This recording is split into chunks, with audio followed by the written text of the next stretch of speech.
Would you believe me if I told you I didn't want to do this video? Oh boy. Y'all are definitely going to doubt that, and the ultimate conclusion will definitely be, Lego, if you didn't want to make a video about this, then you didn't need to. And yes, that's absolutely true. I am submitting to my own personal struggles of making video commentaries about topics that might be a little bit hot, even if I may not want to. But at the same time, there's a reason we are making this video, and it happens to be because this topic has been oddly popular amongst both the beats in Montreal and Detroit. We're talking about one player, a shared idea that both of these teams' writers consistently talk about, and he's a guy that has been making a very big impact in this year's 2025 Stanley Cup Playoffs. We're heading down to sunny state Florida and talking about one Sam Bennett. Now, I wanted to get into the context here and just read some of the articles that in which Bennett's name has been included within, because this is going to give us an idea as to where this is all coming from and why it's even being discussed. So, let's head over onto the first piece here, as published on The Athletic by Max Bultman. This was written about and published in an article from May 13th, so yesterday. Who is the Red Wings' best potential fit at the top-line wing? It's your Red Wings mailbag, Part 1. Now, The Athletic is behind a paywall, so this article will be linked in the description if you want to go out there and read it yourself, but we're not going to screenshot it. Instead, we're going over onto Red Wings Insider, because another piece made by Sam Walker transcribes a lot of the comments that were made about Bennett and why this is even being discussed. So, this is what Bultman writes about. He said here in this piece, on the free agent market, I could see Sam Bennett being a meaner version of Marco Kasper in that first-line role, though Bennett is a natural center. Do the Wings really want to potentially pay $7.5 million on a long-term deal for Bennett, who, while highly impactful, has a career high of 51 points?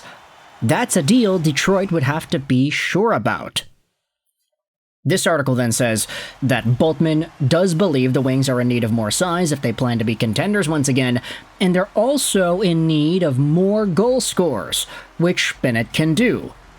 There are a few potential fits, but that profile, physical players with offense, is rare in today's game and highly coveted, so none will be easy to obtain.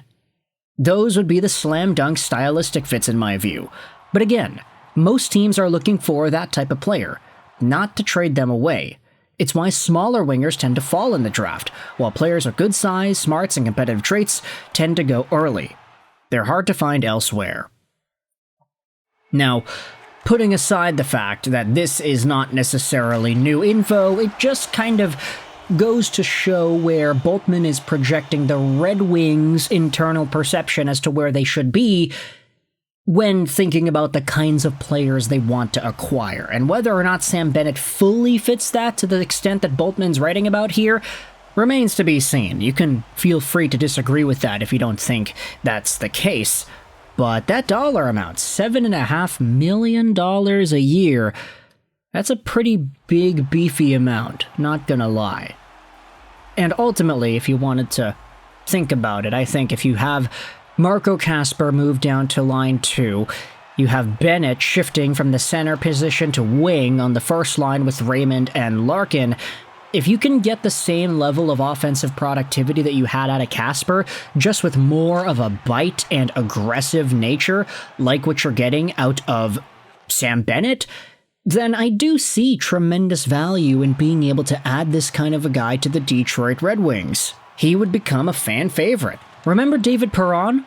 I'm not going to go out there and say that he was the most fan favorite guy out there that the Wings had, but I will say that when his departure struck the Red Wings, when he wasn't in the lineup, when he wasn't playing games, there was a noticeable level of less intense play and less aggressive play that was out there on the ice. A guy like David Perron was really able to reignite some of the sparks that would fizzle out in these hockey games.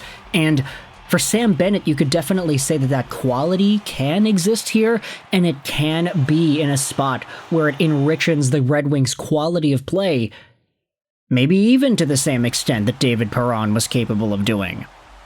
Now, with this in mind, I wanted to shift gears a little bit and talk about the Montreal Canadiens, because it's not only on the Detroit side of things where Sam Bennett's name is being talked about, it's also being discussed here on TVA Sports.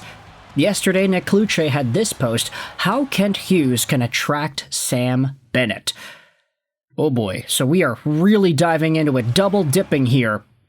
The problem is as old as time for the salary cap era for who holds the position of GM of the Habs. How to convince a UFA agent to prefer Montreal to a city south of the border located in a state with no income tax. If Kent Hughes wants to be aggressive in the derby for the services of Sam Bennett, he will have to be more creative and cover all the blind spots that could be attacked by the CRA, a sports tax experts pointed out in an interview with TVA Sports. See, this is how crazy the Montreal Canadiens beat has gotten. We've got accountants and tax experts being consulted by TVA in order to find the best way to sign free agents in the offseason. Oh boy. You need to know all your options up front and use specific language in the contract, says Kyle Stitch, a principal at AFP Tax Consulting, a Rochester-based sports tax consulting firm, over the phone. You need to use tax-deferred accounts to reduce the financial impact of living in Montreal. Bennett, for example, pays no state taxes in Florida while playing for the Panthers. His tax rate is the U.S. federal marginal rate, which is 37% for a pro athlete of his ilk. In Quebec, the combined federal and provincial marginal rate will be 53%. The tax experts then speak out here that you have to convince the agent, you have to make them understand what mechanisms you will use to reduce the tax burden, and it's even written about in this article what those processes could be. Signing bonuses, deferred payments, retirement plans. I mean, I think this article is a lot more financially motivated rather than talking about the fit, per se, that Sam Bennett could have with the Red Wings. But ultimately, I think some of the same principles that we had spoken about with Detroit can apply to Montreal. The fact is, this team is decently small. There is some size and there is some bite. Anderson, Xhekaj, we saw what kind of an impact those guys had in the 2025 Stanley Cup Playoffs. And by no means am I suggesting that if Sam Bennett had been on Montreal, they would have been able to defeat Washington handily. I don't think it works like that. It's just interesting to note that for Montreal's sake, Bennett would add a really nice level of scoring on top of that physical edge. Everybody likes to complain about Arber Xhekaj and say, oh, that guy, you know, he doesn't bring anything to the game outside of his physicality and all that. And I wouldn't disagree with that. I think it's fair to say that Xhekaj kind of stinks when you compare his offensive capabilities to that of Lane Hutson. They're not the same player after all. But at the same time, when you think about Xhekaj, the presence that he brings is so noticeable. And the team steps up and plays a lot better too when Xhekaj's in the lineup. And I'm not saying that from a physical point of view. We saw Ivan Demidov kind of poking a little bit at Tom Wilson and doing all that because he knows that that's the energy that the Habs had at that point in the series. So Sam Bennett would be in a spot to significantly improve the Canadiens' physical flair whilst being able to produce a whole bunch of points too. But if you have the contract dollar amount up there at 7.5, for example, that's what the Red Wings beat reporters went out there and insinuated. Maybe for Montreal's sake, there are tax deferral payments and all that other stuff that make it a little bit more attractive. There's going to have to be a little bit more oomph in order to convince a top free agent to sign with Montreal at this stage. But with that in mind, I want you to let me know your thoughts in the comment section below. How do you feel about Sam Bennett of the Florida Panthers, his agitative qualities, his dirty hits, his point production, and his potential $7.5 million AAV contract next season? What are your thoughts on the way both of these teams' writers are talking about him?